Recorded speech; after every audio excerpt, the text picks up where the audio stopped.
Bismillahirrahmanirrahim. Assalamualaikum warahmatullahi wabarakatuh. Innal hamdalillahi nahmaduhu wa nasta'inu bihi wa nastaghfiruh wa nastahdihi wa natubu ilayh wa na'udzu bihi min shururi anfusina wa min sayyiati a'malina. May yahdihillahu fala mudilla lahu wa may yudlil fala hadiya lahu. Fanashhadu an la ilaha illallah wahdahu وأشهد أن محمدا عبده ورسوله لا نبي بعده اللهم صل وسلم وبارك على حبيبنا ونبينا وشفيعنا وقدوتنا ومولانا محمد وعلى آله وأصحابه ومن تبعه بإحسان إلى يوم الدين أما بعد.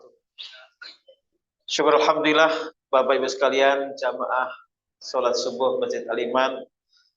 Pagi hari ini kita dapat melaksanakan salat subuh berjamaah dan kemudian dapat menghirup udara segar, khususnya aroma kopi yang luar biasa. Ini bahasa halusnya kasih dong kopi. Nah, ya mau dong kopi. Ya, luar biasa. Tenang. Kebagian. Alhamdulillah. Jadi kopi itu nikmatnya bukan hanya diseruput tapi juga dihirup. Ya, betul nggak Pak? Ya, kopi itu nikmatnya bukan hanya diseruput tapi juga dihirup. Nah, itulah kenikmatan double, ya kan? Lidah merasakan, hidung juga bisa menikmati. Itulah kopi, ya. Kopi, kalau Kang siapa dengan Derry itu ngopi itu, ngobrol perkara iman. Tema kita pagi hari ini meraup pahala besar tanpa modal. Ya, meraup pahala besar tanpa modal.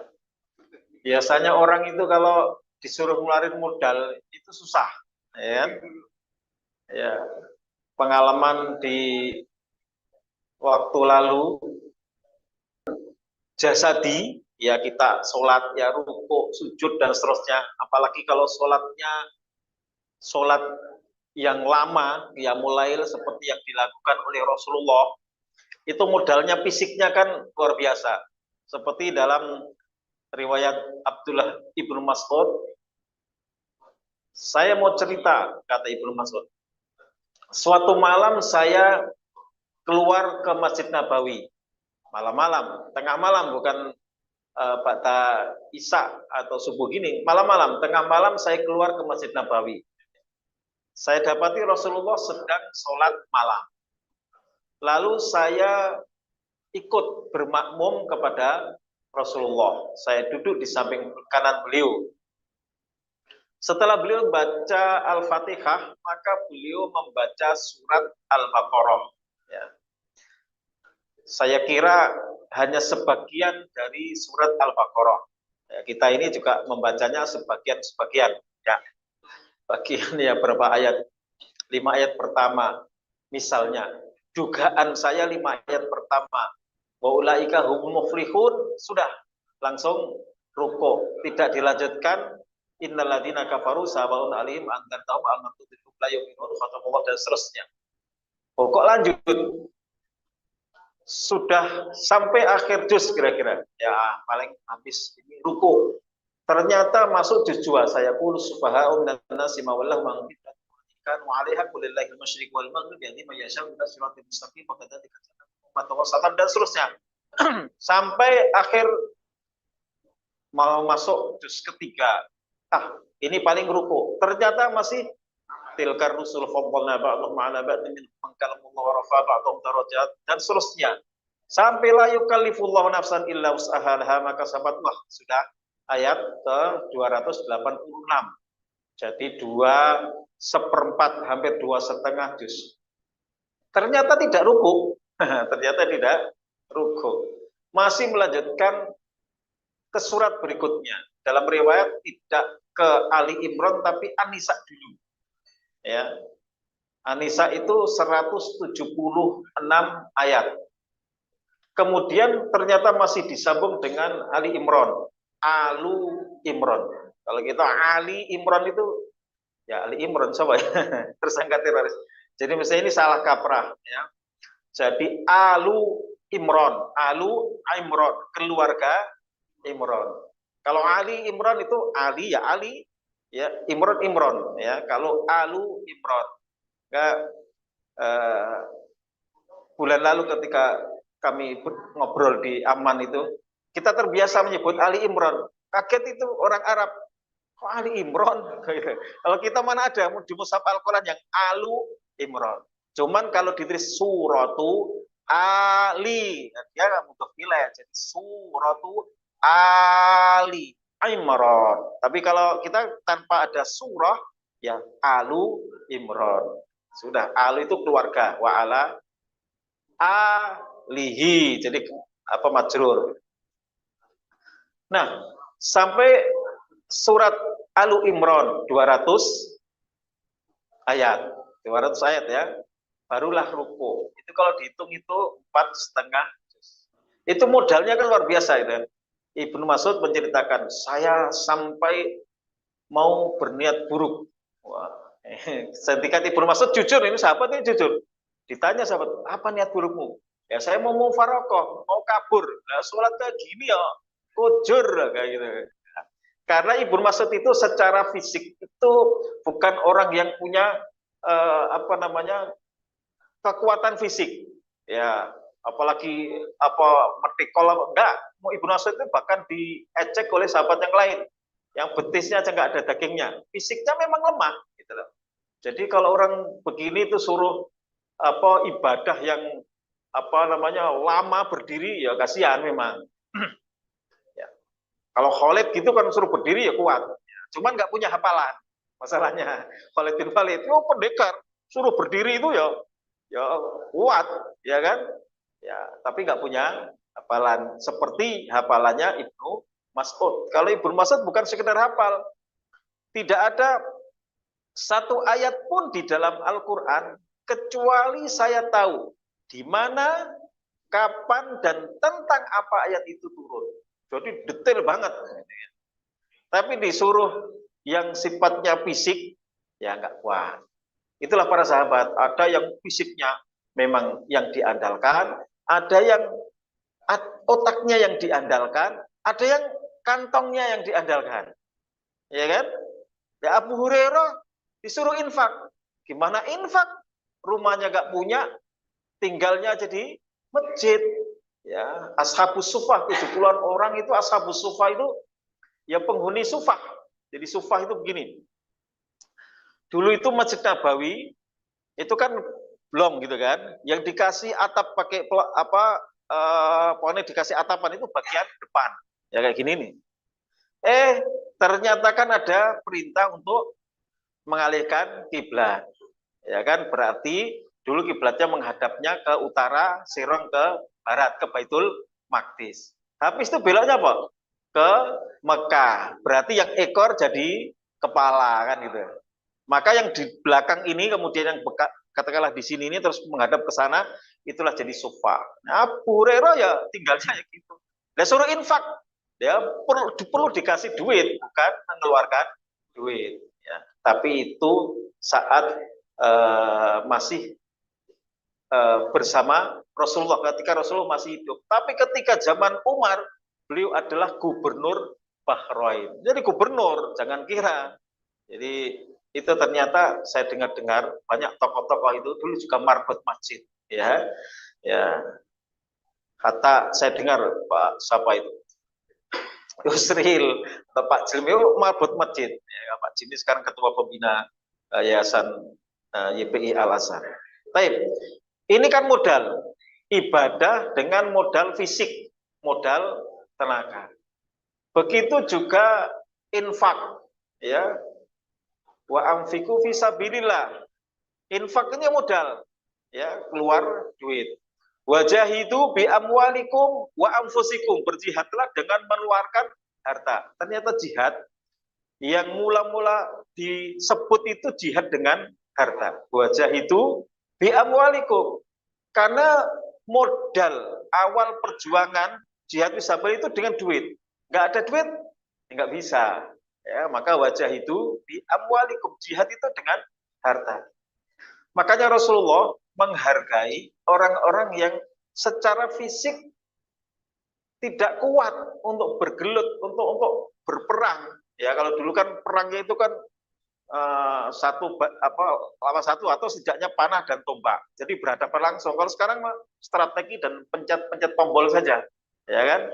Yang penting otaknya jalan, dia bisa ngatur strategi. Kalau dulu tidak, harus tampil di medan laga.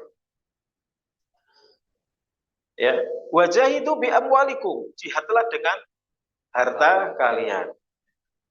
Maka Rasulullah menghargai tadi orang yang secara fisik tidak memungkinkan, tapi secara finansial sangat diandalkan. Maka Rasulullah mengatakan man jahaza ghaziyan faqad ghaza. Wa man khalafa fi ahli ghaziyan faqad ghaza. Ini orangnya nggak ikut berperang, tapi Rasulullah mengatakan siapa yang membekali orang untuk berperang, ya, man jahaza ghaziyan, siapa yang mempersiapkan orang untuk berperang. Itu punya pedang nggak? Punya tombak nggak? Punya perbekalan? Nggak punya Rasulullah. Ya, siapa yang mau membekali? Nah, dikasih peralatan perang, maka fakot goza, maka dia sama seperti orang yang betul-betul ikut dalam perang. Jadi kalau Bapak Ibu di sini berdonasi kepada para pejuang Palestina, ini Bapak di sini, tapi dicatat oleh malaikat peserta jihad Palestina melawan Zionis Israel. Satu, ketua DKM, ketua Yayasan Masjid Al-Iman, ketua DKM, bla bla bla bla bla seterusnya, ya, sampai marbot-marbotnya. Itu ada catatannya. Ya, kalau kita berdonasi untuk membantu saudara-saudara kita di Palestina. Itu kata Nabi, ya, man jahaza ghaziyan faqad ghaza, siapa yang membekali orang yang berperang, maka sama artinya dia ikut berperang. Maka ini kesempatan, tapi ini pakai modal ya. Ini saya bicara tentang ibadah yang bermodal. Wa man khalafa fi ali ghaziyan faqad ghaza. Begitu juga orang yang menanggung keluarga yang ditinggal pergi untuk berperang, maka sama aja dengan ikut berperang. Dia harus membiayai keluarganya, anak istrinya, ya.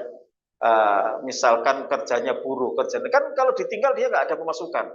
Berbeda kalau sudah pensiunan, masih ada gaji, ya.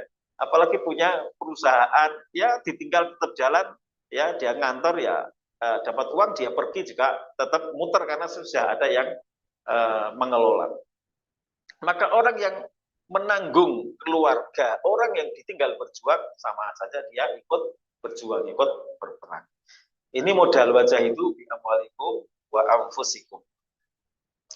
Modal semua ini, modal fisik tadi, contohnya ibadah sholat, ya. Ada modal uang, ya, perjuangan fi sabilillah, atau juga infak secara umum, semuanya pakai modal.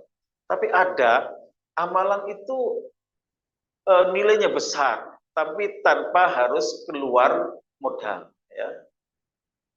Jadi di dalam agama kita ini ada yang perintah, ada larangan. Melaksanakan perintah ini mendapatkan pahala. Begitu juga meninggalkan larangan. Melaksanakan perintah itu umumnya pakai modal, baik fisik maupun finansial. Melaksanakan perintah umroh, apalagi haji, modalnya puluhan juta. Ya, bahkan ratusan juta. Kalau sekarang ingin haji furoda, 300 paling tidak. Ya. Umrah 30-an juta. Modal ini, ya, melaksanakan perintah itu butuh modal. Sholat pun juga modal tenaga, modal fisik, ya, dan macam-macam. Ya. Nah, yang menjauhi larangan inilah sesungguhnya yang tanpa modal. Modalnya itu modal nahan, menahan diri. Ya. Ini yang kadang kita nggak sadar, ya. Ada suatu riwayat, ya.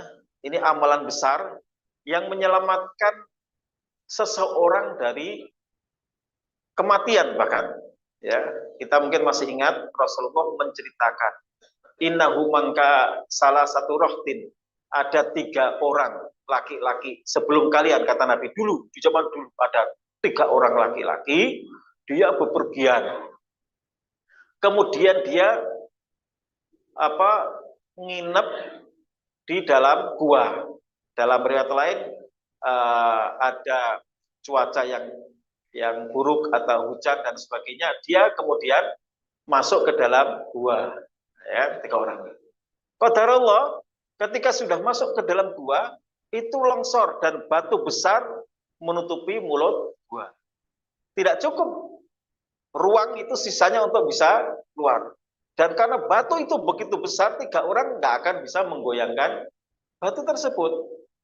Ya, alhasil kalau tidak ada pertolongan, apalagi zaman itu, jadi di gua ada siapa? Kan nggak ada siapa-siapa, ya kan? Mau minta pertolongan, mau WA, nggak ada WA, gitu, nggak bisa, ya. Maka 3 orang itu bersepakat begini, sesungguhnya tidak ada yang bisa menyelamatkan kita.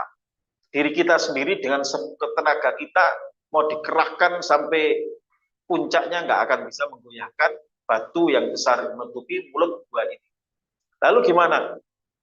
Kamu punya amalan andalan nggak? Kalian ini punya amalan andalan nggak? Dengan amalan ini kita minta kepada Allah, ya Allah, bukakan ya batu besar yang menutupi mulut gua ini. Lalu mereka masing-masing mengingat-ingat amalan apa yang pernah mereka lakukan. Dan dengan itu berharap kiranya Allah membukakan. Jadi ini suatu keajaiban, ya, karomah kalau istilah kita ini. Kan nggak masuk akal, nggak rasional. Kalau itu nabi mukjizat, tapi kalau orang soleh, orang baik, itu namanya karomah. Aromah itu sesungguhnya secara makna itu apa? Kemuliaan. Ya, tapi hal yang khawarikul ada, hal yang di luar kebiasaan, di luar nalar, nggak masuk akal, irasional. Tapi itu terjadi, ya. Dan Rasulullah pun menceritakan, ya. Jadi itu benar adanya. Nah, salah seorang dari mereka, oh ya, saya tak flashback ke belakang, amalan apa yang paling dapat saya andalkan. Ya, amalan pertama adalah amalan birrul walidain. Nah, ini pakai modal ini, modal. Yang ini satu ini pakai modal. Saya itu dia mengadu kepada Allah. Saya biasanya itu selalu menyuguhi ibu, ya, susu sebelum tidur. Qadarullah di hari itu saya telat tiba di rumah, ya, karena mencari kayu bakar. Biasanya pulang dia memerah susu kambing, kemudian disuguhkan kepada orang tua. Saya tidak pernah memberikan susu itu kepada siapapun, kepada anak, istri maupun orang yang ada di rumah selain kepada ibu. Ya. Qadarullah telat, saya pulang. Ya, saya tetap memerah susu, tapi sudah siap untuk diminum, ibu saya sudah tidur. Dan saya tidak mau mengganggu, ya, tidur sang ibu. Maka kemudian saya tunggu ibu saya, dan saya pegang ini susu, dan ternyata baru bangun ketika subuh. Jadi semalaman itu tidak tidur, nunggu ibu bangun untuk memberikan susu. Sampai kemudian ibunya tidur, ini ibu susu yang biasa. Nah, ya Allah, kalau ini adalah amalan yang semata karenamu dan engkau terima, ya Allah, tolong, mohon ya Allah, bukakan pintu gua ini, batu besar ini, ya. Tapi dengan doa yang penuh dengan tadarruk, ya, harap seret. Kalau di kisah itu loh, kisah apa ya, 30 apa itu kisah yang pakai sim iftah, ya sim iftah, sim buka, gitu kan, apa itu, Aladin apa? Iya. Ya, wa arba'in alis ya gitulah. Kayak gitu itu kan. Ya karena gambarannya gitu. Terbuka. Nah, sudah. Nabi menceritakan mereka pintu gua terbuka, tapi sudah kelihatan cahaya, belum bisa keluar. Lalu orang yang kedua, nanti amalanmu apa? Nah, ini kisahnya, ini yang tanpa modal, ini amalan meninggalkan yang haram. Ya Allah, kata orang yang kedua ini, saya dulu jatuh cinta kepada sepupuku, ya. Bintu Ami.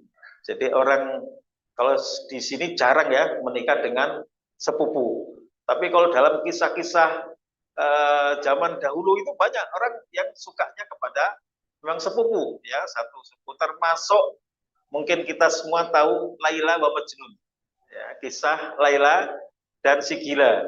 Ya, kita kalau anak sekarang mungkin nggak tahu Laila Majnun, Laila wa Majnun, si Laila dan si gila. Jadi sebenarnya orang ini tidak gila, tapi karena jatuh cinta, memang cinta itu bisa membuat buta. Ya. Tapi syair-syairnya menjadi luar biasa. Ya. Namanya Qais bin Mulawah. Qais bin Mulawah ini si Majnun. Ya. Dia orang miskin, ya, punya paman. Paman itu kalau dalam bahasa Arab itu tidak selalu Pak D atau Pak Le, ya. Pokoknya am itu berarti paman dari pihak ayah. Baik Pak Le atau Pak D. Ya, saya punya bapak saya punya saudara laki-laki, itulah paman. Saya punya ibu punya saudara laki-laki, itu namanya khol. Saudara bapak itu bisa menjadi wali dari kemenakannya, tapi kalau saudara laki-laki ibu tidak. Maka dalam bahasa Arab itu ada paman, kalau perempuan amma. Ada paman dari ibu namanya khol atau kholah. Bintu Ami. Jadi Laila dan Majnun itu saya baca ceritanya, itu ya sepupunya. Tapi ini Pak Leknya atau Pak Diknya itu kaya. Dan ya nggak level gitulah. Maka si si Qais bin Lawah itu ya dengan segala cara bagaimana bisa menarik sang paman. Kalau Laila seneng, tapi ya bapaknya nggak suka. Gimana? Oh, bocah nggak genah, gelandangan, apa misalkan itu. Mosok mau anak saya yang cantik, yang saya yang kaya, dan seterusnya. Sampai Qais itu ke tempat di perumahan di mana Laila berada, kemudian mengecupi tembok-temboknya. Ya. Amurru ala diyari Laila, uqabbilu dal jidara wa dal jidara, wa ma hubbud diyari saghafna qalbi, walakin hubbu man sakanat diyara. Syairnya begitu. Aku berjalan melintasi perumahan tempat tinggal Laila sambil aku kecup temboknya. Gimana gak gila ini orang jalan situ tuh. Yang ngecup-ngecup tembok gitu. Ini gambarannya, malah ini kemudian ini waras apa enggak ini? Kok biru dari jitara wa dari jitara. Jadi ngecup temboknya, bayangkan itu mencium pipi Laila. Kok biru dari jitara wa dari jitara. Wa mahubbu diyari syaghafna qalbi, bukan aku cinta kepada tembok-tembok ini, walakin hubbuman sakanat diyara, tapi karena kecintaanku kepada wanita yang tinggal di balik tembok ini. Itu syair-syairnya ternyata dijadikan sebagai penguat atau syawahid dalam bahasa Arab. Saya temukan syair Qais bin Mulawah itu di tafsir Qurtubi. Nah, di tafsir Qurtubi dalam tafsir surat Ad-Duha, ya, wa amal yatima fala, itu siapa yatim? Siapa yatim itu? Ada pengertian-pengertian yang berbeda. Kalau di sini pengertiannya kan orang yang ditinggal mati ayahnya, ya kan? Kalau piatu ditinggal ibunya. Nah, di situ dijelaskan al yatim man mata abuhu walam yakbu. yang disebut anak yatim adalah yang ditinggal mati orang tuanya sementara dia belum balik, belum dewasa. Oh enggak, kata pendapat lain, fa'amal yatima, orang yang disebut yatim itu man mata abuhu wa ummuhu, orang yang ditinggal mati kedua orang tuanya, seperti Rasulullah. Nah, ini kan Rasulullah, sang ayah sudah wafat ketika masih dalam kandungan, dan ketika Rasulullah masih belia, sang bunda. Maka ini mengingatkan peristiwa dulu Rasulullah ketika kecil. Maka ini pendapat yang satunya mengatakan yatim itu adalah orang yang tidak punya kedua orang tua. Di kita yatim piatu.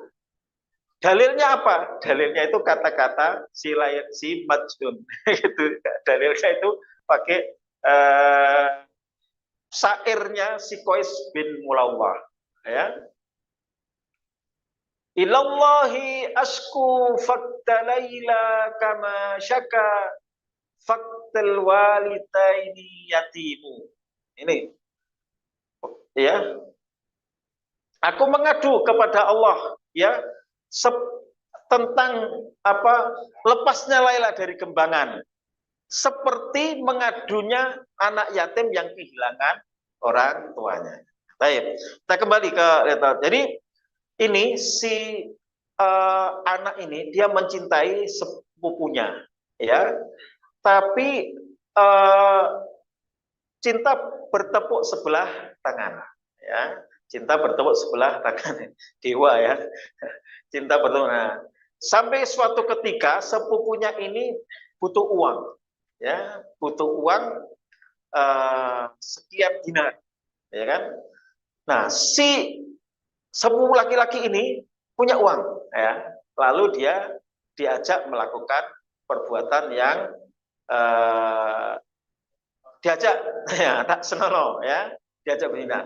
Saya punya uang, ini untuk kamu, asal kamu mau melayani aku, kan gitu kan. Lalu uang yang cukup besar ini, saya lupa nominalnya ada 150 dinar atau 130 dinar, intinya dinar, ya. Kalau kita dinar sekarang juga kita nggak tahu. Dinar sekarang kan berbeda. Dinar Jordan itu 22.000 misalnya. Bukan dinar itu, kali itu kertas ya, uang emas. Sampai kemudian dikasih dan mau melakukan perbuatan yang memang direncanakan ya.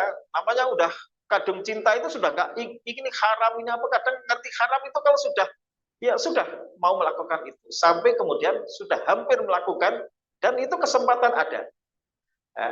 Akhirnya apa? Ketika mau melakukan itu, ya itu sudah bisa dipahami ya. Mau melakukan itu, ya si wanita itu, ini itu berbeda mananya ya. Kamu tidak boleh ya membuka sesuatu yang tidak engkau berhak, kecuali dengan cara yang lalu dia sadar bahwa ini sesuatu yang diharamkan oleh Allah, dia orang kita apa kalap istilahnya, dia tinggalkan wanita itu dan tinggalkan uang-uang dinar itu, nggak jadi berbuat zina. Ada kesempatan tapi dia tidak mau melakukan karena takut kepada Allah. Ya kalau kita orang nggak punya kesempatan ya memang ya alhamdulillah terjaga. Orang saya nggak pernah korupsi seumur hidup, ya nggak pernah punya posisi mau korupsi apa, ya kan? Ya alhamdulillah, ya kan? Sumpah saya nggak pernah korupsi, ya nggak pernah jadi pejabat, nggak pernah jadi ya pamong saja nggak pernah, ya alhamdulillah nggak pernah korupsi. Coba kalau sudah jadi, ya saya punya beberapa kawan itu baik ya di kampung itu, ya namanya juga mirip-mirip dengan nama saya, ada dinnya pokoknya. Baik itu ya. Tapi begitu jadi lurah, nah, muncul masalah. Ya kan udah jadi lurah itu di desa, masya Allah ya. Janda-janda wes pada mendekat. Bahkan bukan hanya janda. Ya. Bahkan terakhir ternyata istri orang. Nah, ya, yang disukai. Itu kan kesempatan. Kalau udah jadi lurah, gitu. Itu baru lurah. Apalagi kalau lurah tanda kutip, apa saja bisa. Ya, gitu. Itu ada kesempatan. Ya. Maka ya hati-hati kalau kita punya posisi, kalau punya kesempatan itu hati-hati. Nah, laki-laki ini mengadu kepada Allah. Ini kan kisah penghuni gua. Ya Allah, kalau apa yang aku lakukan itu, bukan lakukan ya, tinggalkan. Ini kan meninggalkan, nggak jadi melakukan. Artinya meninggalkan sesuatu yang haram, sementara ada kesempatan untuk melakukan hal itu. Kalau nggak ada kesempatan ya, maklum, ada kesempatan untuk berbuat, tapi dia tidak mau melakukan, maka itu pahalanya besar. Ya Allah, kalau memang apa yang saya lakukan itu, sikap saya tadi, itu sebagai amal soleh, ya, ya Allah, bukakan batu besar yang menutupi mulut gua ini. Krek, buka lagi. Sepertiga, sudah uh, 2/3 kira-kira gitu. Tapi belum cukup. Barulah orang yang ketiga, yang ini urusan harta. Saya dulu pernah punya pegawai, belum saya kasih gajinya, ternyata dia ngilang kemana. Sudah ini saya jaga betul hartanya, saya kembangkan, beli kambing, mana, jadi banyak sekali, kan? Barulah beberapa tahun kemudian dia datang. Mana itu beranak ya, beranak pinak. Datang, menagih. Iya, saya dulu kerja sama kamu, belum digaji dulu. Oh iya, mana gajinya? Ini, tuh, ini semua ini kebun, ini ternak, ini apa macam-macam. Jangan canda. Oh, enggak, itu memang itulah hartamu. Ya kan? Udah, kamu semua itu. Ya, saking baiknya dia menjaga harta itu. Dulu kan belum ada bank, sekarang disimpan di bank, didepositokan atau apa, enggak. Nah, akhirnya diberikan, ini punya kamu semua, saya enggak punya ini. Loh kok jadi banyak? Ya itu karena beranak pinak, udah ambil semuanya. Ya Allah, kalau memang ini amal soleh yang kau terima, bukakan. Akhirnya, nah inilah amalan besar ketika kita bisa meninggalkan apa yang Allah larang tanpa modal, tapi nilainya besar. Bagaimana tidak besar? Allah selamatkan ketiga orang itu dengan masing-masing amalan andalannya, dan kemudian dibuka Allah membukakan mulut gua yang tertutup batu yang besar itu, yang nggak masuk akal bisa dibuka kalau hanya mengandalkan apa tenaga, tapi mengandalkan doa, ya, memohon kepada Allah Subhanahu Wa Taala. Dari sini kemudian para ulama menyimpulkan apa yang kemudian disebutkan at-tawassul bil amalis salih. Tawasul, tawasul itu apa ya? Nyambungin, ya, perantara, ya, dengan amal soleh. Ya, jadi kalau kita punya amal soleh yang dapat kita adakan, ya Allah, ya, dengan khataman Al-Quran ini, saya khatam Al-Quran, ya Allah, apa yang kita minta, ya Allah, sukseskan pemilu. Itu boleh ya, doa dengan amal soleh. Itu satu. Jadi amalan yang berpahala besar tapi tanpa modal itu adalah meninggalkan apa yang dilarang oleh Allah Subhanahu wa Ta'ala. Ya, dalam konteks ini, dalam kisah ini adalah tidak jadi berbuat zina sementara kesempatan itu ada di depan mata, ya. Bahkan dalam riwayat itu hatta idza, ya, sudah posisinya itu baina su'abihal arba, antara 4 cabangnya. Jadi tangan, kaki, pokoknya segitulah. Pokoknya sudah tinggal gitu, ya. Tapi ditinggalkan, ya, itu menjadi pahala yang besar. Maka biasanya godaan-godaan itu, ya harta, ya tahta, ya wanita, orang yang punya kesempatan untuk korupsi kok nggak korupsi, itu pahalanya besar. Kan nggak korupsi kan nggak perlu modal, nggak perlu poni, enggak. Jawabnya enggak, no. Ya, ini pahalanya besar. Kadang kita nggak sadar, oh ini ada nih kesempatan, tapi tidak mau melakukan, itu amalan yang besar. Buktinya Rasulullah menceritakan itu dalam hadis 3 orang terjebak dalam mulut. Amalan besar lainnya yang tanpa modal dan sifatnya juga menahan, itu adalah menahan amarah. Wal kadhiminal ghaidha wal afina aninas. Sebentar kita ini sebentar lagi akan diuji dengan emosi kita, ya kan? Dari kemarin sudah kita diuji dengan keputusan MK dan seterusnya, ya kan? Allah Subhanahu wa taala di dalam surat Alu Imron, saya biasakan Alu Imron supaya kita tidak keliru, itu Ali tapi al itu keluarga. Wasari'u ila magfiratin min rabbikum wa jannatin arduhas samawati wal ardh uiddat lil muttaqin. Bergegaslah kalian untuk mendapatkan ampunan dari Rabb kalian dan bergegaslah untuk meraih surga. Pahalanya apa? Surga. Wa jannatin arduhas samawati wal ardh. Surga yang luasnya seluas langit dan bumi.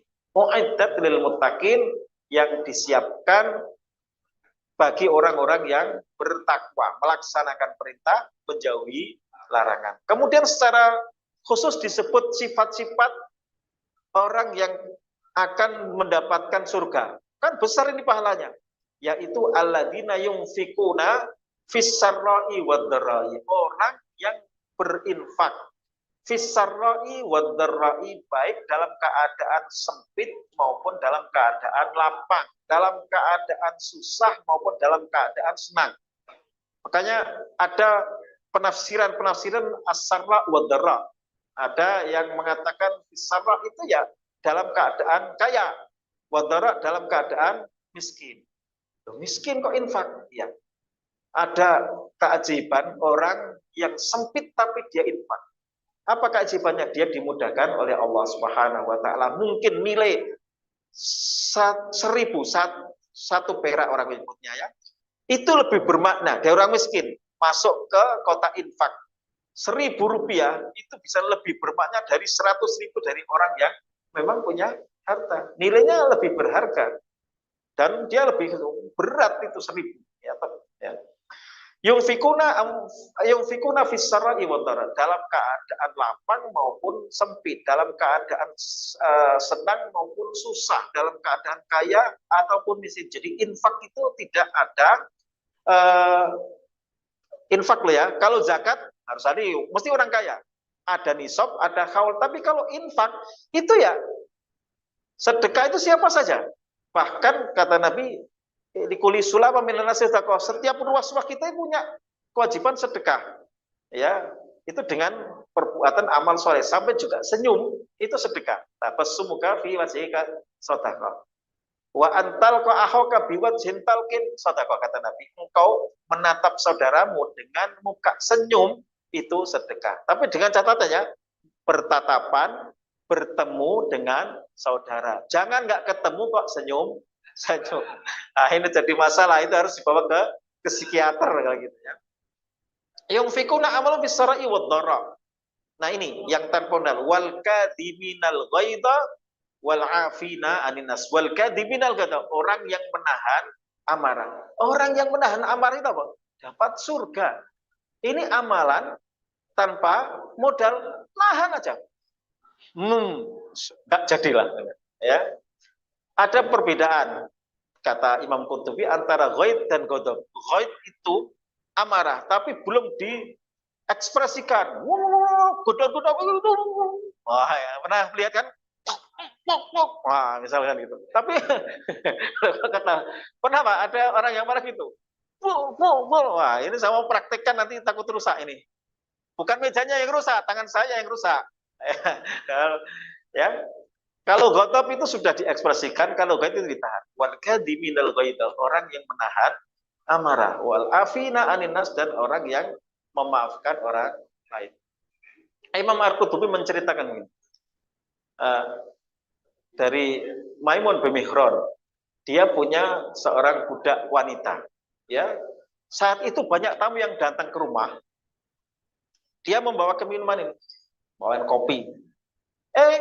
Jatuh, tumpah mengenai tuannya dan mengenai kakinya, sakit. Mau marah itu. Saya ingatkan tuanku dengan firman Allah Subhanahu wa taala, wal kadhiminal ghaidha. Kan jadi kadam tu ghaidhi. Oke, aku enggak jadi marah.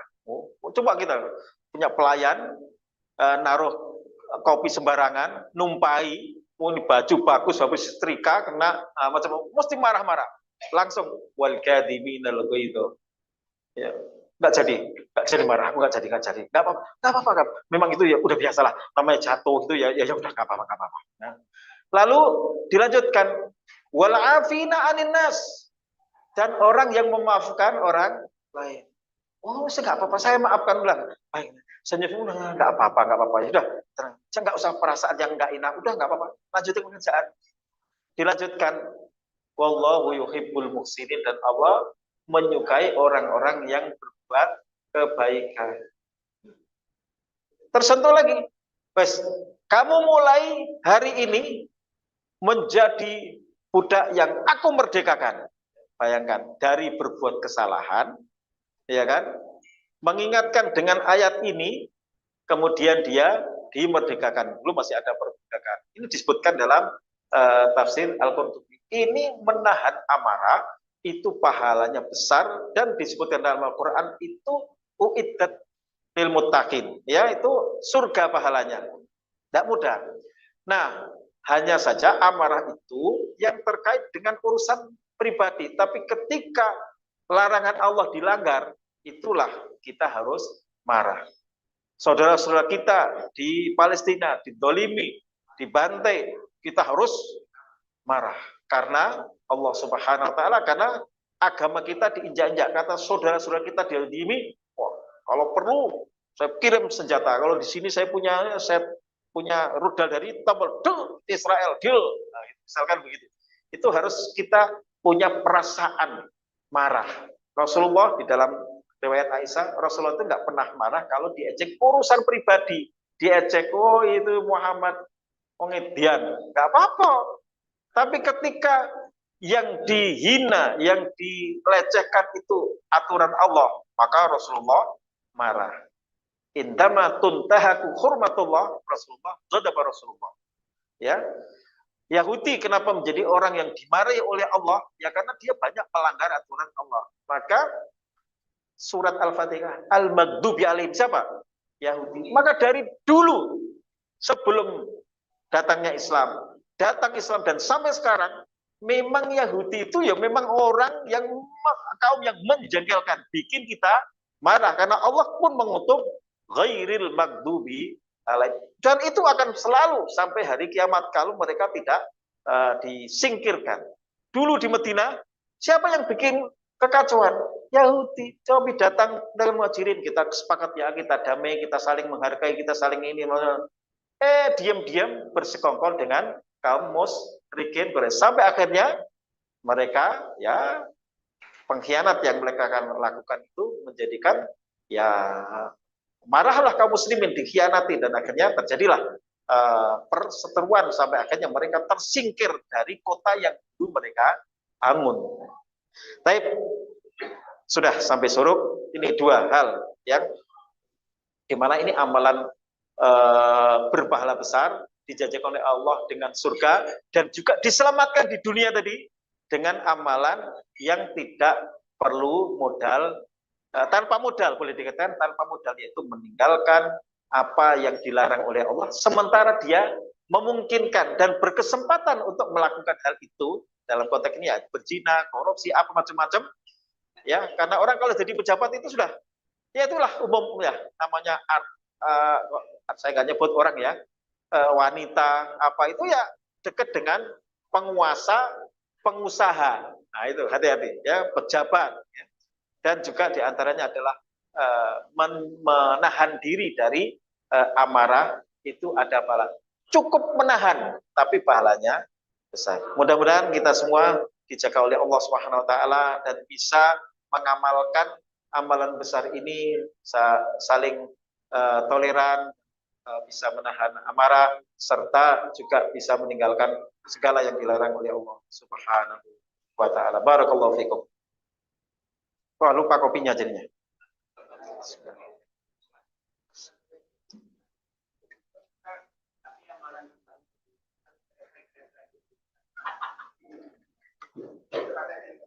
Ya, gimana Pak?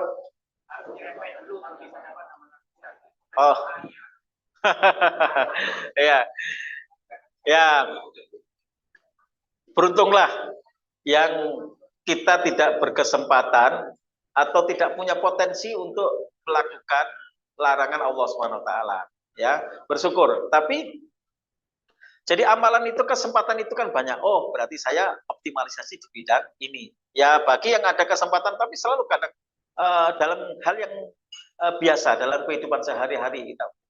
Oh, ada kok sesuatu yang kita bisa menikmati tapi diharamkan. Enggak, ini haram. Oh, itu paling besar. Kan tidak harus persis seperti tadi. Masa kita harus mencintai, jatuh cinta kepada wanita dulu kemudian ngasih, kan enggak. Itu kan sebagai gambaran. Nanti analoginya ya dalam kehidupan kita mungkin bentuknya berbeda-beda. Tapi intinya meninggalkan larangan Allah. Larangan itu kan bertingkat-tingkat. Ini larangan keras, larangan biasa, larangan ringan. Begitu juga perintah. Perintah itu ada yang betul-betul perintah berat dan amalannya itu ya berat. Tidak setiap orang bisa melakukan. Ya, tapi ada amalan yang sedang, ada amalan yang ringan. Itu bertahap-tahap. Betul. Ada yang tanya lagi?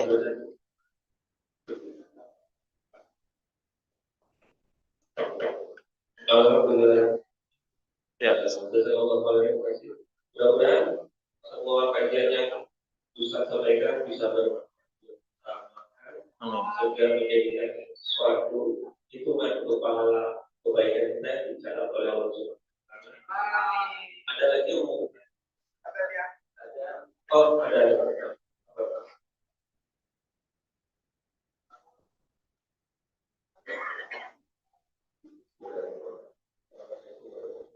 Assalamualaikum.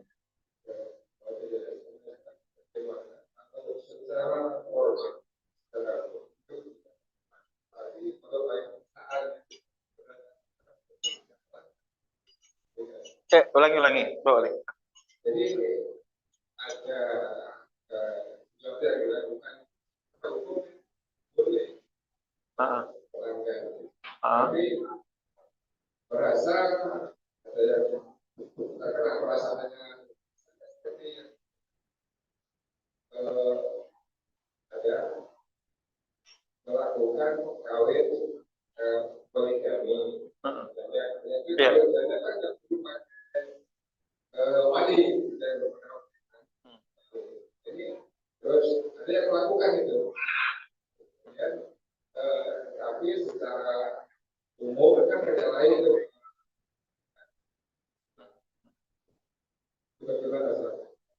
ya, hal-hal yang persoalan fikih ya, yang misalkan ada perselisihan maka kalau kita lebih baiknya adalah ikhtiyat.